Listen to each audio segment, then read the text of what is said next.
Hola, buenos días. Somos el Grupo 24 y vamos a hablar sobre universidad e inclusión. El Grupo 24 está compuesto por Natalie Pizarro, que les habla, Luciano Gandolfo y Juan Pablo Berger. Yo voy a hablar acerca de INES Género, una experiencia en la transversalización de género para las I+D más I+E en las universidades chilenas. Estos son algunos de los contenidos que vamos a ver en mi presentación. Transversalización de género, mujeres en I+D, brechas de género, el INE género, un mini diagnóstico participativo FODA y conclusiones y proyecciones. La transversalización de género, como plantea la CEPAL, si se quiere avanzar de manera decidida, es importante reconocer que las políticas macroeconómicas no son neutras desde la mirada de género. Por lo tanto, es necesario integrar medidas y acciones específicas y transformadoras. En la transversalización de género es una de las estrategias utilizadas para integrar un enfoque aprobado al nivel internacional, al actuar del Estado, proporcionando mayor coherencia entre la acción estatal y los tratados internacionales. La transversalización es un proceso complejo que enfrenta resistencias culturales, institucionales y políticas. Es un proceso sistémico y para integrar un enfoque y en especial los principios y estándares acordados a nivel internacional, los estados deben comprometerse con ciertas agendas para que sea ejecutado. En este contexto tenemos la plataforma del Acuerdo de Beijing, que fue en el año 95, donde los estados parte acordaron transversalizar el género. Luego está la Agenda 2030 en Latinoamérica, con la estrategia de Montevideo, y además tenemos los ODS, con el ODS 4 de educación de calidad y el ODS 5 de igualdad de género. Considerando la complejidad que esto requiere, es necesario establecer una estrategia conjunta entre el Estado y las instituciones para poder implementarlo. Como plantea el ODS 4, educación de calidad plantea que a través de la investigativa, uso de la tecnología educativa y métodos de enseñanza innovadora, se pueden realizar mejoras en Claro, los sistemas educativos, permitiendo que estos sean más inclusivos y equitativos. La centralidad de la I+D más I+E, que es en Chile se menciona así, investigación, desarrollo, innovación y emprendimiento, en la universidad es fundamental para un desarrollo sostenible. Es producto de su fortalecimiento que se obtendrán eventuales soluciones que puedan equilibrar las crisis y desequilibrios económicos, globales, sociales y ambientales. En este aspecto se hace relevante reflexionar acerca de la participación de las mujeres en las áreas de investigación y desarrollo. Con respecto a las brechas de género, según el informe del Global Gender Gap Report, aún faltan 132 años para alcanzar la paridad plena. Esto quiere decir que tenemos aún una tarea importante. Según datos, Chile es uno de los países que tiene la más baja participación de mujeres en STEM. Solo un 20% trabaja en áreas de desarrollo e inteligencia artificial, solo un 34% de mujeres trabajan en investigación en Chile. Además, la participación de las mujeres en STEM en los países de la OECD es solamente de un 7% y hay una participación femenina de la investigación solamente de un 12% en las áreas de investigación.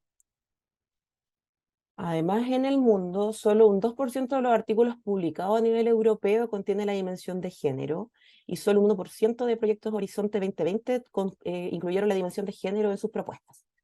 Además, el Horizonte 2030 establece como obligación la integración de la dimensión de género en el contenido del I+D+I, como un requisito en todos los programas y propuestas de investigación. Las mujeres representan apenas un 5% de los puestos de trabajo en el sector de las tecnologías de la información.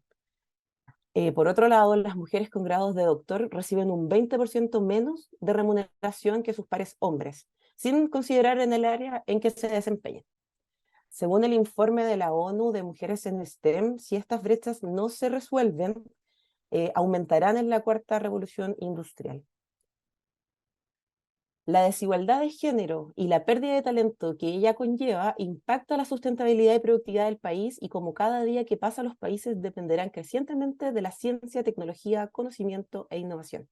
Cerrar la brecha en estas áreas es por lo tanto también un tema de productividad y sustentabilidad clave para Chile. Esto aparece en la radiografía de género que se hizo en el Ministerio de Ciencia y Tecnología en Chile, contrastando estos datos.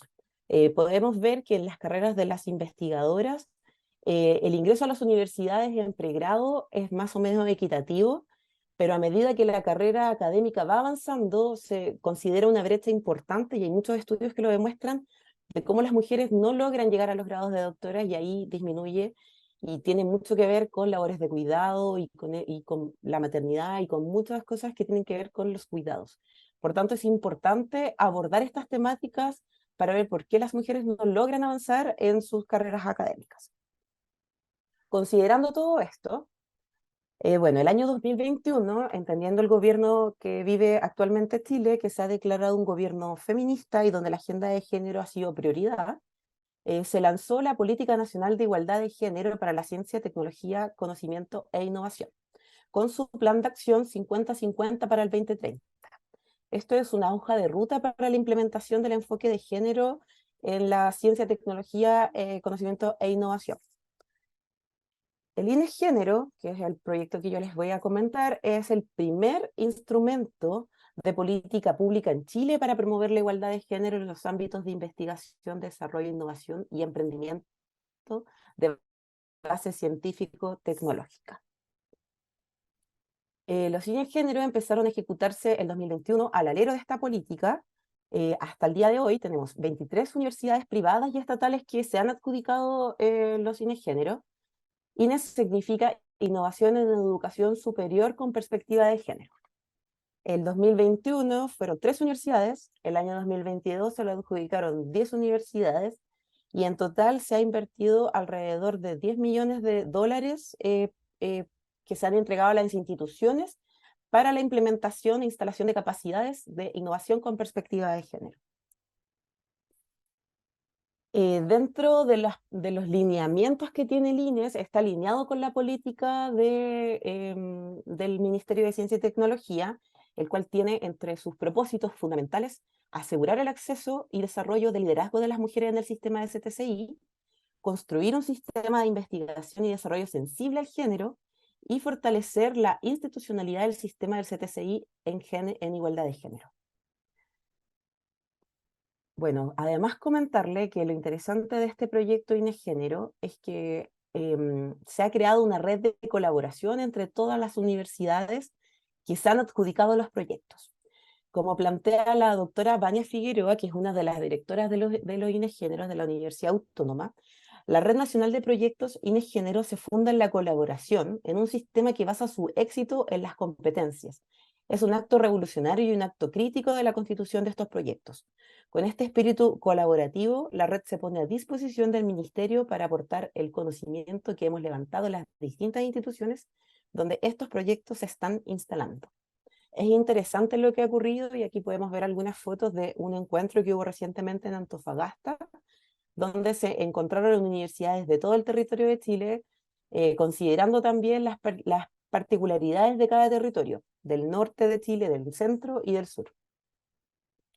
Bueno, el día 2 de agosto se realizó un encuentro entre los proyectos INEGénero y el Ministerio de Ciencia y Tecnología y también la Agencia Nacional de Desarrollo, ANID, que es la que entrega los fondos para estos proyectos. En este contexto se realizó un diagnóstico participativo y un análisis FODA acerca de la implementación de los proyectos y a continuación les voy a mencionar solamente algunas de las cosas que salieron en este contexto. Dentro de las principales fortalezas se habló acerca de la comunicación y colaboración entre los equipos, de la diversidad e intergeneracionalidad de los equipos, ya que están trabajando personas de muchas edades, y sobre todo el trabajo colectivo y la autogestión. Este tema de la red de colaboración es algo que surgió desde los cines de género, no era un mandato de la NID, pero ha resultado muy bien porque ha fortalecido y ha colaborado a que los proyectos INES que llevan un año más de ejecución puedan apoyar a los otros INES y ha sido una red muy de colaboración entre entregar información a NID y también en cómo enfrentar las resistencias institucionales. Bueno, dentro de las oportunidades está la articulación, la colaboración, la incorporación de perspectiva de género, el cuestionar paradigmas académicos, que eso es algo que es importante que planteemos, el cuestionamiento a qué es lo que llamamos producción científica, a que solamente la producción no se mida en la ejecución solo de paper, etc. Y también el cuestionamiento a la creación a las estructuras comunes. Dentro de los desafíos de estos proyectos está la institucionalización y sostenibilidad, ya que son proyectos que tienen recursos externos, por tanto es importante asegurar su sostenibilidad y su continuidad, y eso es un tema que aún no está definido. También es importante como desafío la implementación de la perspectiva de género y diversidad, y que todo esto se comunique efectivamente y se sistematice para poder asegurar su continuidad. Dentro de sus principales amenazas están los cambios de administración y políticos, también entendiendo un cambio de gobierno eventualmente, donde esto ya no sea un tema central de la agenda. Por tanto, es importante que esto se institucionalice en este contexto, con esta agenda. Por otro lado, también se identificó que dentro de los equipos había mucha precarización laboral y rotación de equipos, debido también a que son platas externas a las instituciones, entonces las personas no pueden optar a que estos espacios de trabajo sean espacios seguros para trabajar y donde se pueda sostener como más allá de los años que dura el proyecto, que duran 3 años. Sobre todo también las resistencias institucionales que hay, desconocimiento de la perspectiva de género y resistencias amparadas también frente a posible ideología, etcétera, y las burocracias que esto implica para su instalación, y también, como he mencionado antes, la sostenibilidad y continuidad del proyecto, que es un tema que se está discutiendo en la red de colaboración de género y que se ha planteado con el Ministerio de Ciencia. Bueno, para terminar las conclusiones, mencionar que los proyectos INE-Género han logrado avances notables en el I+D más I+C con enfoque de género, y también es importante que las resistencias institucionales y los recursos son desafíos claves para la implementación efectiva de estos proyectos y su posible institucionalización una vez que se acaben. En proyecciones está, bueno, colaboración entre redes y macrozonas. Esto quiere decir que se han dado muchas alianzas de colaboración entre universidades de los distintos territorios para poder seguir trabajando, entendiendo las brechas que viven en esos territorios. También es importante la reevaluación de los paradigmas académicos tradicionales, que pueden ser transformadores para la valoración del conocimiento. El compromiso con la equidad de la I+D más I+E es crucial, a pesar de las amenazas externas. Acciones concretas para integrar perspectiva de género en todas las áreas universitarias son necesarias. Y por último, el INE Género puede impulsar una transformación equitativa en la academia y en la sociedad. Muchas gracias.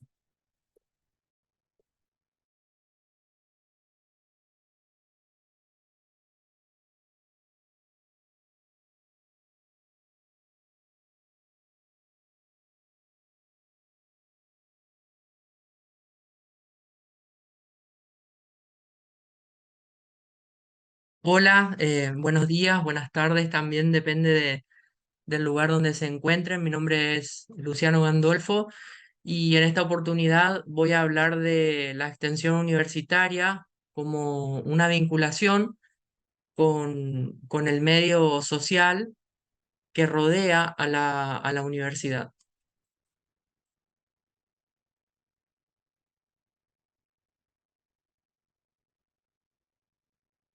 La extensión universitaria que es abordada en el segundo subtema del grupo es entendida como un rol fundamental dentro del proceso de formación de los estudiantes. En Paraguay particularmente y en la región lo entendemos como ese intercambio de conocimientos académicos que existen entre los estudiantes, los actores universitarios, que serían profesores y estudiantes, y su entorno, ¿no? Esto se da mediante la realización de actividades de transferencias o formativas.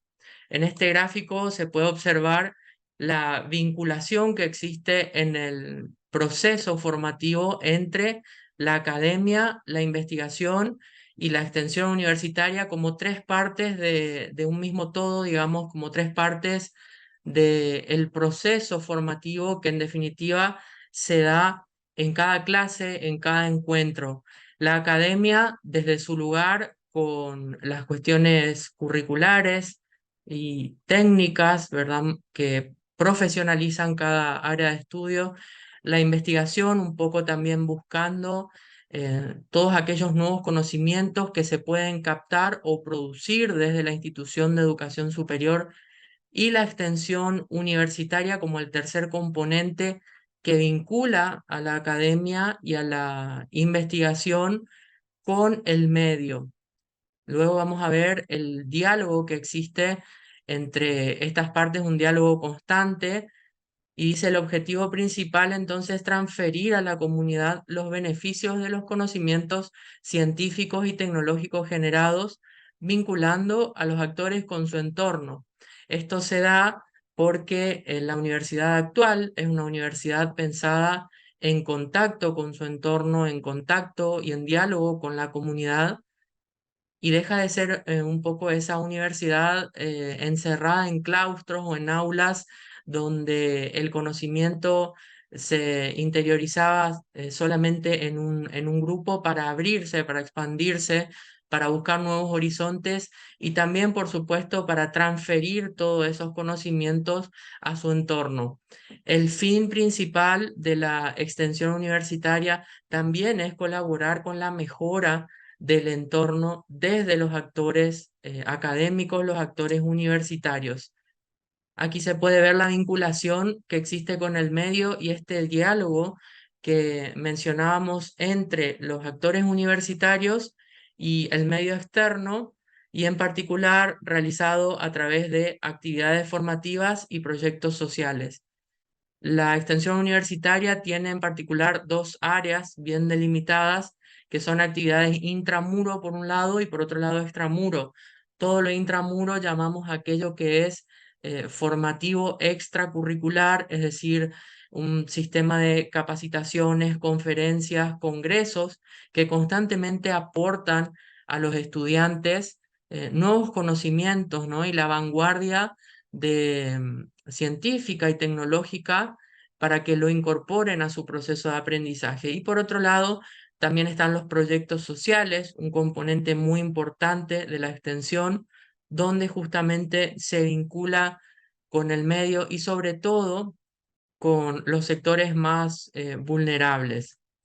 Entonces, con la extensión universitaria obtenemos un proceso de diálogo constante, ¿verdad?, que existe entre los actores universitarios y el medio externo. Se da a través de las actividades formativas y, como decíamos, los proyectos sociales como aglutinadores de la retroalimentación de esta vinculación. En una escala más global, tenemos la propuesta de la Red Mundial de Ciudades del Aprendizaje de la UNESCO. A través de su documento guía, ellos promueven distintos tópicos, ¿verdad? Distintas acciones para que en las ciudades del aprendizaje pueda también tenerse en cuenta aspectos sociales y atenderse las necesidades del entorno comunitario. Por ejemplo, la reducción de la pobreza, impulsar el crecimiento económico, la gestión en los cambios demográficos, es decir, cómo interviene la universidad en estos temas, qué tipo de voz tiene, cómo los acompaña, promover la diversidad y la igualdad, la lucha contra el cambio climático, seguridad y salud pública, es decir, son cuestiones que en este momento algunas preocupan, ¿verdad? Y otras se abordan desde distintos actores universitarios, y por eso en este documento guía se puede encontrar realmente una estructura, un camino a seguir para el mundo universitario. En el caso de Paraguay, el país donde resido hace ya unos años, Paraguay promueve la extensión universitaria. Es importante primero señalar que Paraguay tiene una mirada más bien introspectiva sobre sus procesos sociales, sobre sus cuestiones, sobre todo en materia de desigualdad. Tal vez no está muy acoplado o asociado a grandes tendencias internacionales, pero sí tiene muy claro como país qué sucede en los límites de su territorio, y tiene una preocupación constante, y lo digo en plural, porque me consta, ¿verdad?, de varios actores sociales, incluido las universidades. Y en este caso, Paraguay promueve la extensión universitaria, en primer lugar, a través de la Universidad Nacional de Asunción, que es, digamos, el alma mater de estudio de todas las casas de estudios. Y bueno, en uno de sus artículos versa también cómo debe realizarse la extensión universitaria, es decir, qué significa para ellos como concepto, ¿no? Siempre está presente la vinculación social y el aporte a los distintos problemas que se van encontrando. En el caso de la Universidad Politécnica y Artística, que es la institución de educación superior donde me desempeño profesionalmente, en este caso se promueve desde la Dirección de Extensión Universitaria un proyecto que se llama Barrios Sostenibles a nivel país y busca intervenir con acciones sociales en las comunidades más vulnerables. La idea central es primero seleccionar un territorio específico y trabajarlo durante 5 años esta universidad está presente en más de 50 localidades a nivel país, entonces cada localidad tiene el desafío de trabajar a través de un diagnóstico con su barrio vulnerable y transformarlo en un barrio sostenible. Por eso primero se selecciona un territorio, luego se intervienen desde distintas disciplinas o cátedras durante un periodo de tiempo aportando ideas innovadoras cada uno desde su sector para la mejora de la calidad de vida de los habitantes. Entonces, se unen disciplinas como el derecho o las ciencias empresariales o las ciencias de la salud, también las ciencias sociales y humanidades, y cada una aporta, digamos, en base a indicadores y a diagnósticos, aporta su conocimiento a través de profesores y estudiantes y deja un legado en la comunidad, ¿no? A la vez que dialoga. Estos resultados normalmente se publican, en este caso tenemos dos revistas, que es la revista de Extensión Universitaria y la revista científica de la universidad.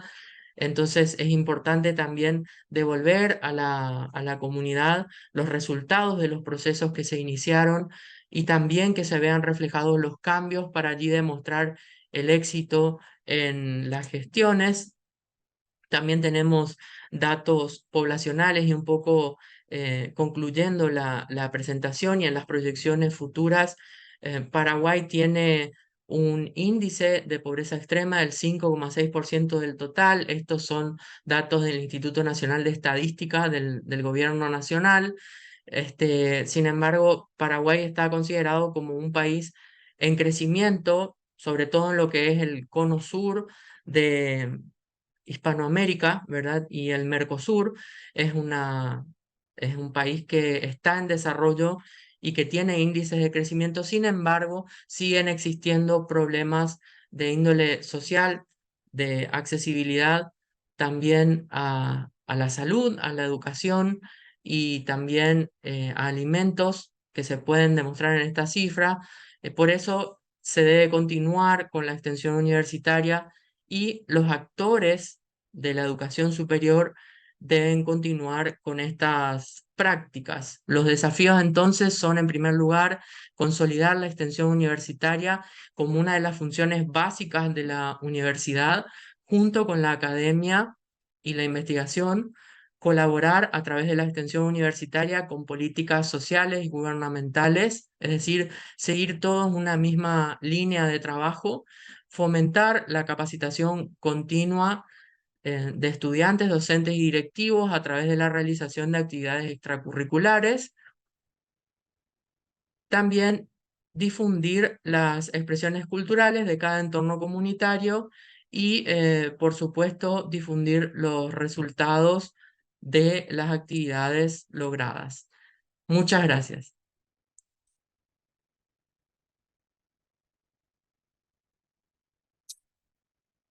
Bueno, buenos días, buenas tardes, estudiantes del MIGU, de este máster internacional en gestión universitaria de la Universidad de Alcalá, oyentes, profesores y público en general, ¿no? El tema que vamos a abordar tiene que ver con la población y la inclusión eh, desde un punto de vista muy general, ¿no? Es decir, eh, la inclusión de millones de habitantes que van a venir al panorama, que se van a incluir en las universidades del mundo y bueno, esto va a ser, digamos que imparable, ¿no? Entonces, bueno, para tomar un poco de riendas en el asunto, he tratado de estructurarlo en tres partes, el trabajo, y tratar de encontrar una relación entre ellas, ¿no? La primera parte tiene que ver con un análisis de la tendencia y el crecimiento demográfico, que es como una toma de datos inicial. La segunda parte tiene que ver con el acceso a las nuevas tecnologías de la información y comunicación. Y la tercera y última parte tiene que ver con esos posibles cambios y tendencias que se van a dar en el modelo educativo superior, ¿no? El modelo universitario, ¿no? Bueno, entonces continuamos adelante para ver en qué afecta todo esto, ¿no? Como decía antes, resumen, evidentemente no lo voy a leer, voy a tratar de sacar los puntos precisos para que se entienda de qué es lo que queremos hablar. Va a haber un crecimiento de la población mundial de aquí al 2050, como nunca antes ha dado la historia de la humanidad. Países que antes no eran protagonistas, continente africano, países como Nigeria,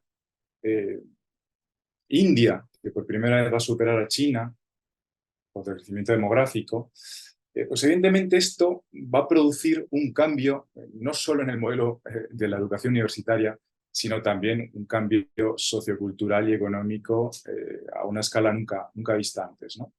Y evidentemente las tecnologías de la información y la comunicación pues van a ser fundamentales, ¿no? en dicho cambio, ¿no? Bueno, empezamos con el punto 1, análisis, tendencia y crecimiento demográfico. Vamos directamente. Aquí vemos, esto es una gráfica que muestra el crecimiento de la población, digamos, de toda la historia de la humanidad. Y fíjense, ¿no?, cómo exponencialmente, digamos que desde 1800, desde 1700, 1800 hasta el día de hoy prácticamente, pues la población mundial pues, en solo 2 siglos se ha multiplicado por 7, ¿no? Entonces es una gráfica muy generalista, pero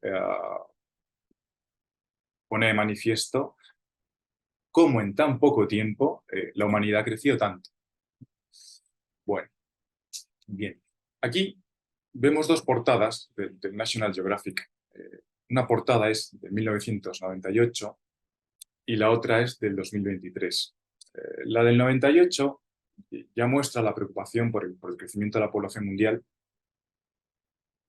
Y recuerdo que ya se hablaba de llegar al habitante número 6.000 millones. Sin embargo, 25 años después, la portada del 2023, la de este año, de la misma revista, pues hablamos ya, y ustedes lo ven en pantalla, de 8.000 millones. Es decir, cómo en 25 años, en un periodo muy corto de tiempo, pues hemos crecido de esta forma, ¿no?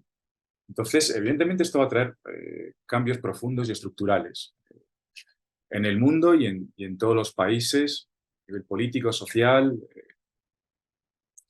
cultural, económico, industrial, género, etc. Bueno, se lo pueden imaginar, evidentemente. Aquí en esta gráfica vamos a tratar de explicarla brevemente.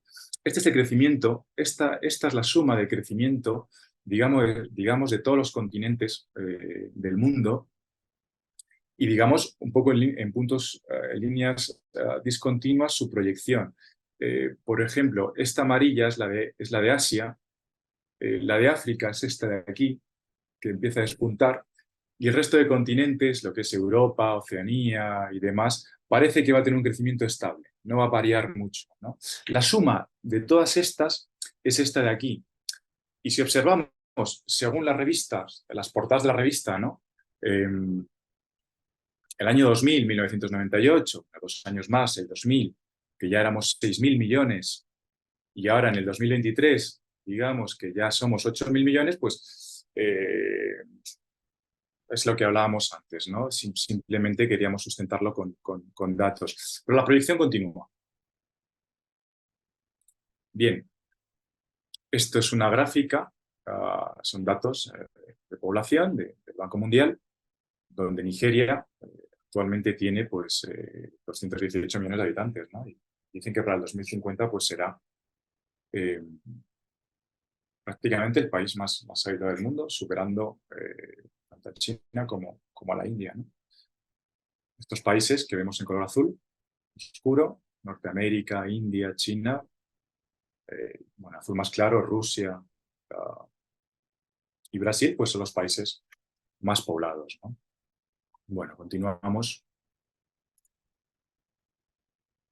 Decía que Nigeria tiene 218 millones de habitantes, India tiene 1.420 millones, que por primera vez ha superado a China. Digamos que el crecimiento de China se ha estancado.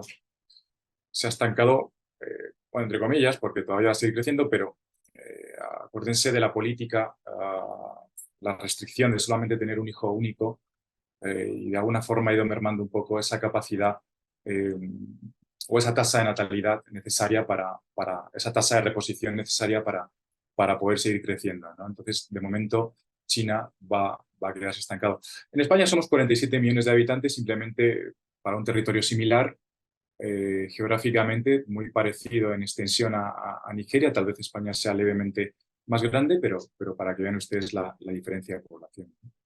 Bueno, bien. Esto va a cambiar también, lo cambia todo. Es el desarrollo y las ganas de la gente de ir a la ciudad a buscarse un modo de vida, a buscar un progreso económico, a buscar un futuro para sus hijos. Y la tendencia es clara. Las poblaciones cada vez son más urbanas que rurales y esa es la tendencia. Entonces, hay un arquitecto chileno que se llama Alejandro Aravena, ganador del Pritzker del 2016. El Pritzker es como el Nobel para la arquitectura, es un premio muy prestigioso, y Aravena encontró una serie de fórmulas y entre ellas nos dice que necesitamos construir una ciudad de 1 millón de personas por semana para poder, de alguna forma, cobijar a toda esta población mundial creciente, ¿no? Para que vean cómo es la magnitud digamos, del problema, si cabe. Porque este tipo de crecimiento, pues va a afectar también en la sostenibilidad del planeta. Aquí vemos una comparativa un poco desde el punto de vista urbano. Esto es la ciudad de Las Vegas de 1984 y Las Vegas del 2016. Si ustedes ven ahí, van a ver cómo Las Vegas prácticamente ha duplicado su tamaño. Si hiciéramos este ejercicio para cualquier ciudad del mundo, incluido independientemente si es una ciudad del mundo desarrollado o una ciudad emergente, las dimensiones y la escala de estas ciudades están creciendo, ¿no? Es decir, la gente deja el campo para ir a la ciudad. Y es lo que nos hablaba también antes Aravena, el hecho de construir ciudades de 1 millón de habitantes por semana, ¿no? Que es un ritmo vertiginoso e imposible de hacer, ¿no? Bueno, dejando el tema atrás, el tema de los datos de la población mundial, el crecimiento y cómo va a afectar en distintas ramas de la vida, vamos a hablar ahora del acceso a las nuevas tecnologías de la información y comunicación, ¿no? De la importancia que tiene en los términos universitarios del acceso a la universidad, el acceso al conocimiento sobre todo. Y bueno, aquí tenemos, esto fue un ejemplo maravilloso que nos dieron en el máster del profesor Sugata Mitra. Aquí, casi mágico, fue un experimento, lo resumo porque un experimento que simplemente había que poner un ordenador en una zona pobre de la India, hacer un hueco en la pared, por eso se llama The Hole in the Wall, y ese ordenador, evidentemente con una mica para protegerlo y tal, de la otra parte, pues los niños pobres de estas ciudades, de estos territorios suburbios de la India, pues tenían acceso a Windows y a Internet, ni más ni menos. Y como en poquito tiempo, estos chicos, de forma casi mágica, de ahí digamos, entre comillas, el milagro, cómo pueden formarse colaborativamente y entre ellos ir indagando en la búsqueda de cualquier tipo de información, ¿no? Lo paradójico del tema es que estos niños y el Internet y las búsquedas lo hacían en inglés, cuando ellos no dominaban el idioma, ¿no?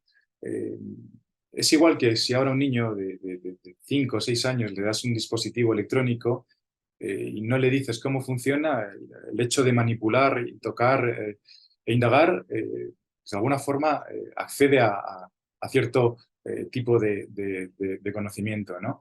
Este es el milagro tecnológico y el milagro que tal vez saque a millones de personas de la pobreza gracias a la tecnología y a incorporarse al mundo educativo, ¿no?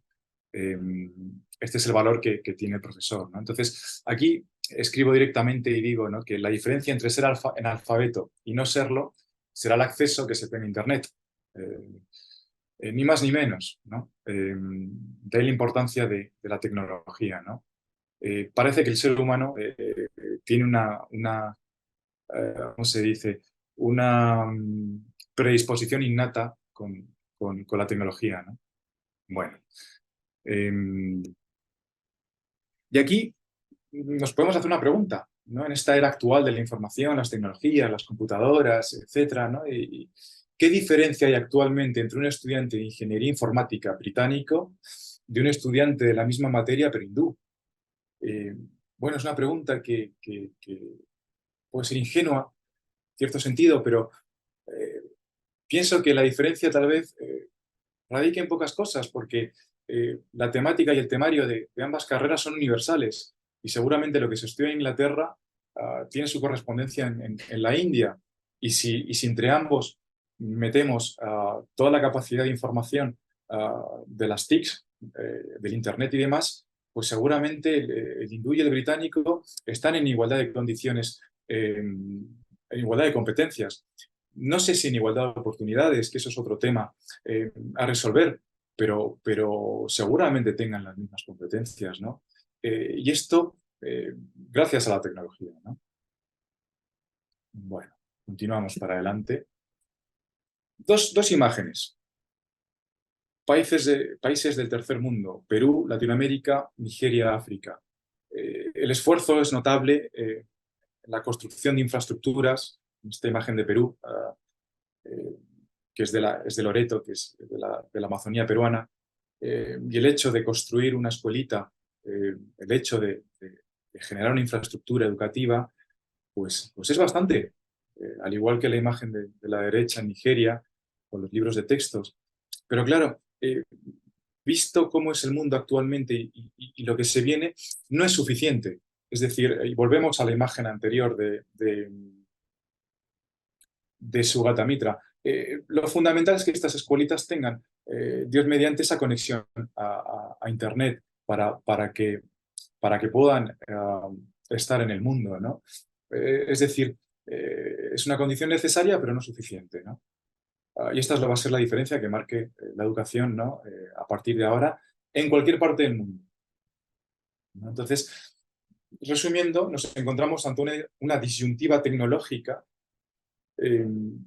Pongo ahí que no hay opción porque la tecnología es el único camino. Tal vez es un poco radical es lo que está entre paréntesis, pero sin precedentes, ¿no? Porque puede cambiar el escenario mundial y acelerar el progreso de muchos países, introduciéndolos en la órbita del mercado laboral global, como nunca antes se había hecho. Es decir, la inclusión de millones de personas a la educación superior, al trabajo y al modelo de consumo occidental, ¿no? Ya no se va a hablar de un mercado laboral local. Es decir, el que está en Nigeria perfectamente puede trabajar por una empresa europea de forma remota, o el que está en la India, o el que está en Chile, o el que está en Paraguay, o en Perú, o en España. Es decir, la competencia de cada uno de nosotros se dará de forma global. Por lo tanto, viene a cambiar todo el sistema hasta ahora, ¿no? Bien, bueno, seguimos. Y ya para acabar, el último punto, que van a ser las tendencias y cambios del modelo universitario. No podemos tampoco coger una bola de cristal y predecir exactamente qué va a pasar, pero sí nos hemos dado cuenta que después de la pandemia, esta aceleración de cambio, pues me refiero sobre todo al estudio al continuar estudiando de forma remota, de forma con la computadora y demás, pues que ha sido posible. Que los profesores y los alumnos han encontrado una plataforma virtual y han podido continuar con las clases, ¿no?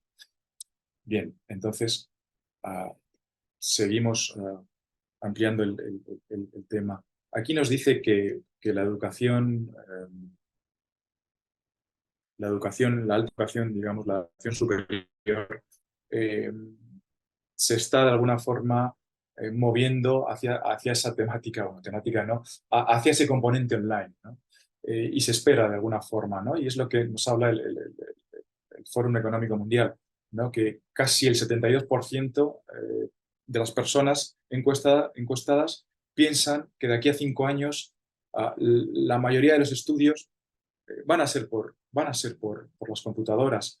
Entonces las universidades van a sacar multitud de programas como nunca antes, ¿no? Para esa inclusión en masa que va a venir, ¿no? Y es que además se demuestra, no obstante, se demuestra que es igual de competente, ¿no? La educación virtual que la presencial. Bien, para resumir y ir acabando, digamos que hay 3 aspectos a considerar. Es el acceso universal, cada vez más democrático a la educación superior. Ahora vamos a hablar de ello. Programas educativos más cortos, flexibles y productivos. Y luego, por último, la sistematización de las metodologías educativas que van a surgir a partir de todo esto. Bien.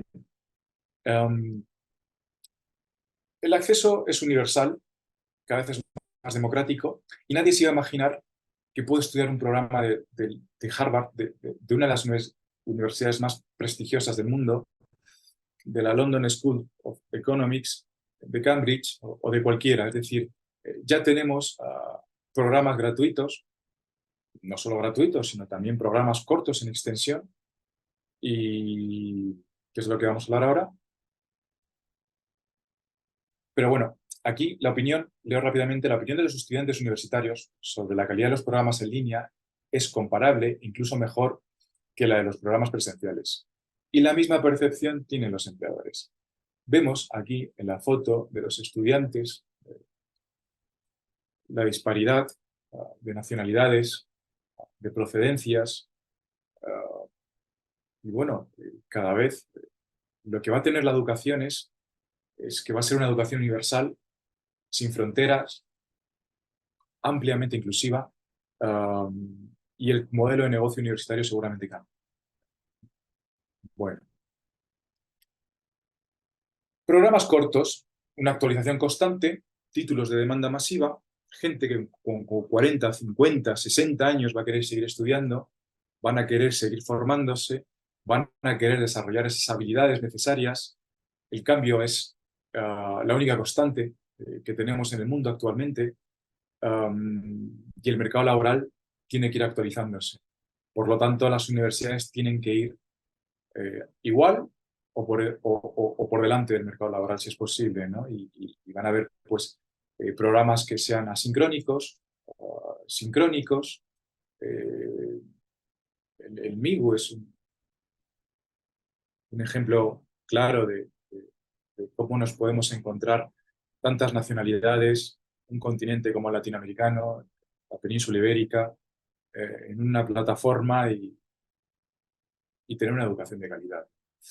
Es una oferta que evoluciona al ritmo de los nuevos tiempos, los títulos que se multiplican a medida que la digitalización y la tecnología dibujan nuevas necesidades en las empresas y la sociedad. Bien. Bueno.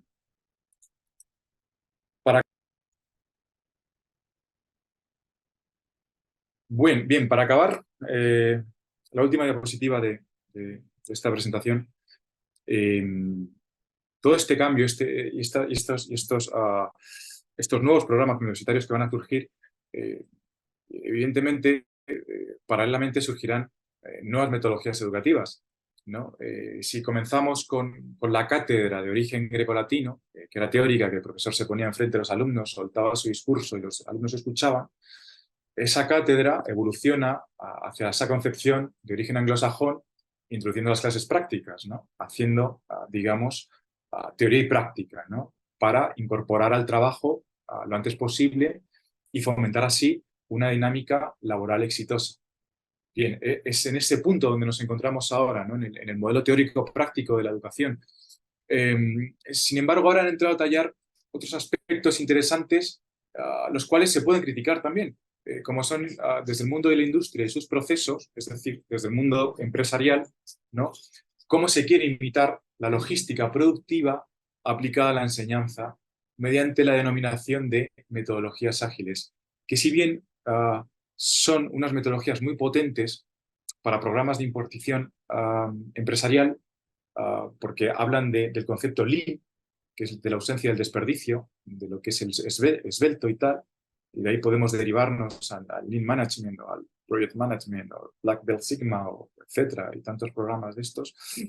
Pero claro, este tipo de metodologías ágiles, si lo aplicamos a la literatura comparada del siglo XX española, pues no sirven de mucho, ¿no? Es decir, no se pueden aplicar a toda la metodología universitaria en su conjunto.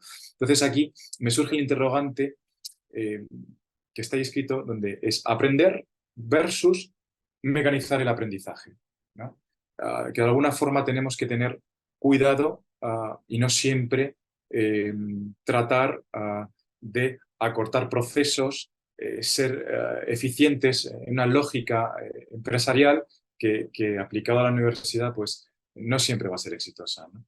Bueno, para no extenderme más, gracias y hasta pronto. Muy